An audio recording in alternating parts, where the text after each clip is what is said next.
The Scroll of Deaths.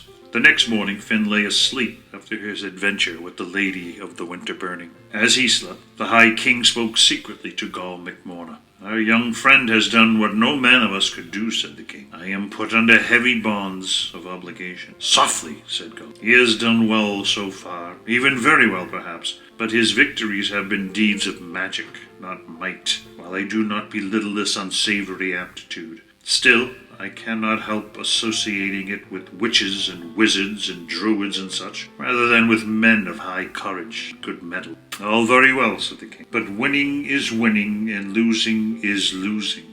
I have done both and I know. Only failure needs explanation. Success is its own argument. This boy has weathered the dread coming and saved Tara from burning. He has earned any gift within my power. Undoubtedly, he will claim his father's place, which you now hold." "He has earned any gift within your power," said Gall, "but the chieftainship of the Fianna is not yours to give. Do not forget that the Fianna is a band of unique warriors, the most skillful in all the green world, and that their chief must be the best among them. Even to become the least of this band, an honor sought by every lad and era. The candidate buried to the waist, and armed only with the hazel stick and wicker shield, must be able to defend himself against the attack of 9 warriors, fully armed. Next, having defeated the 9 warriors and pulled himself from the hole, he must braid up his hair and run like a fox, with the Fianna in full cry after him. Through all the woods and fields of Era he must run, from sea to sea, and if he is caught, or if a twig snaps under his foot, or one strand of his hair be disarrayed in its shining braid, then that lad has failed, and will never be admitted to our number. Several other small tasks he is set: to jump from a standing position over a stick held level with his brow, to run full speed carrying sword, shield, and spear under that same stick held at the height of his knee, to run barefoot over the field of nettles, to step full upon one and receive the thorn driven into his foot without outcry or murmur of pain.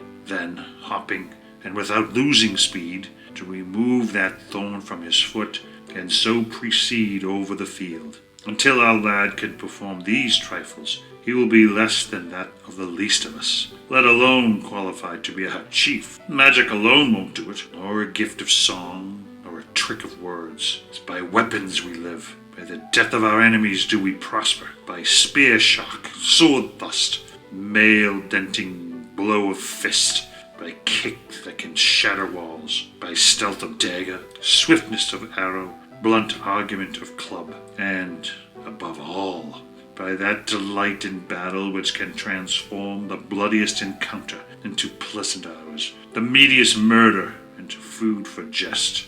Without this transforming joy and carnage, which is the warrior's magic, without it, I say, O king, the lad will never be our chief. He may have it, but he has to prove it." The king stroked his beard. He called his druids to council. Long they sat, and the tapers burned, fireplaces were blazing against the chill of night before the king was ready to receive Finn. When the boy came into the throne room, he was greeted by a great shout of welcome. All the court and its ladies pressed about him. The men buffeted him with blows of congratulation. The ladies put their perfumed arms about him and bestowed upon him the kiss of victory. By the time he stood before the throne, he was rosy with pleasure.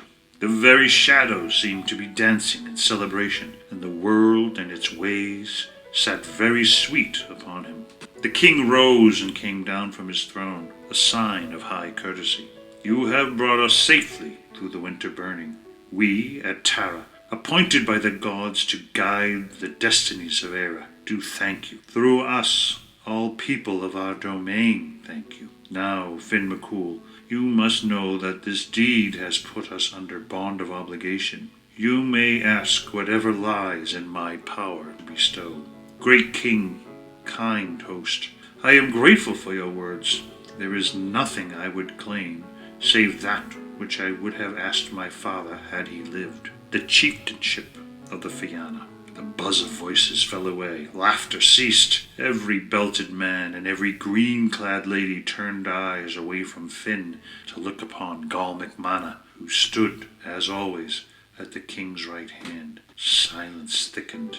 Gall MacMorna spoke in a quiet, pleasant voice. That which you ask is not in the king's power to give. The Fianna is a band of uniquely endowed and uniquely trained fighting men who have banded together by their own free choice. They make their own rules, select their own chief, and serve what king they will. It is a long road to chieftainship. First, you must become a member of the band, and to do that, you must perform those initiation rites which so many have failed. Then, you must so acquit yourself in battle and in council that each Fionn would have you for his leader and no other. Finally, you must dispose of the existing chief, who happens to be myself. Finn bowed courteously and said, When I was a babe in my bullhide cradle, O Gall, I was lulled to sleep, not by nursery rhymes, but the war songs of the Fianns. Yes, I heard my father sing. He put all the initiation rites to rhyme, and all the battles. And when I finally fell asleep, it was to dream of those things and myself doing them. As for the feats of qualification, I can perform all, I believe, except fending off an onslaught of 9 warriors and myself buried to the waist. But when I come to my full growth, I hope to be able to do that also. Then, having been accepted into the Fianna, all else shall happen as happen may. And if my youth be crowned by the great honor of killing you, O killer of my father, and valuable tutor of myself, perhaps indeed will I assume my place under the sign of glory. There is a further thing I should mention, said Gall MacMorna. No man may enter the Fianna until he settles all unpaid debts, not only those owed by himself, but those owed by his father. I have no such debts, said Finn. You have inherited a few, 9 of them in fact. Then Finn, teased at last out of his temper, raised his voice in challenge. If there is any man here who has unsettled claim against my father, let him stand forth now, and I shall erase either debt or creditor.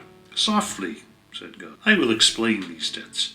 There is a rule of the Fianna that says no request for aid may go unanswered, especially if it means a fight against odds. Whenever anyone comes a-crying about oppressor, a foe or monster too fearsome for the ordinary man, why then we are pleased to attend to the matter at no fee. Now, according to our rule, that obligation is incurred personally by the chief himself. He may dispatch any man he pleases upon his errand, but he himself owes the deed until it is done. As it happens, there was some request unfilled when your father met his abrupt demise, and for one reason or another, certain of those deeds are still undone. You, Finn, as father's heir, are responsible. I, as chief of the Fianna, proclaim now that no man of us will discharge any of these tasks, but will in all generosity allow you your chance to show what you can do. Until these deeds are done, you cannot qualify for membership in our band. Finn looked about. The huge hall, which had been so warm, so full of friends, now seemed a cold and empty place. The faces, which had been all admiration and smiles, were now the blank ones you see in times of trouble. He looked at the king. The old face was a stone now, with a mossy beard. He looked at Gall, whose hawk face was split by a smile of malice. He said, I have been ignorant of these things. Oh, it is an obscure rule, said Gall, never invoked until now, to be sure. But everything must begin somewhere, must it not? What are these deeds I owe? They make an interesting list, said Gall. He handed Finn a scroll, and the lad unrolled it. Read them aloud, said Gall. I'm sure everyone wishes to hear the projects that will attract your valiant efforts in the years that lie ahead. Finn read the words of the scroll so that all might hear. The Lion of Louth, the Blue Sword, the Iron Stag, Houlihan's Barn, the Mares of Munster, the Fire Bull, the Apples of Arla, the Witch Dog of Weir, and the Boar of Ballineau. When he had finished reading, Finn stared at Gall full in the face and said in a loud, clear voice, Paying those debts will keep me busy a long while. I'm sure you regret, as much as I do, that our mortal combat must be postponed. Now, this remark of Finn's was as good as accusing Gall of cowardice before all the court, which is the way Finn wanted him to take it, and the lad rejoiced to see his enemy's face flush purple and his coiled red hair spit flame. But Gaul did not lose control. He took a deep breath and said, "We do not wish to be ungenerous. Therefore, by consent of the Fianna, you will be allowed to return to Tara and challenge me for the chieftainship after completing but 3 of these labors, the remaining debts to be paid in the years of your full manhood, if by some miracle you live to see them." "Any 3?" said Finn. "Any 3. They are all beyond your strength, I fear. So choose what 3 you will. And if you should succeed, come back to Tara, young Finn, and you and I will fight a single combat for the leadership of the Fianna, which I killed your father to gain, and stand ready to do as much for the son." "Well, thank you, Gaul," said Finn.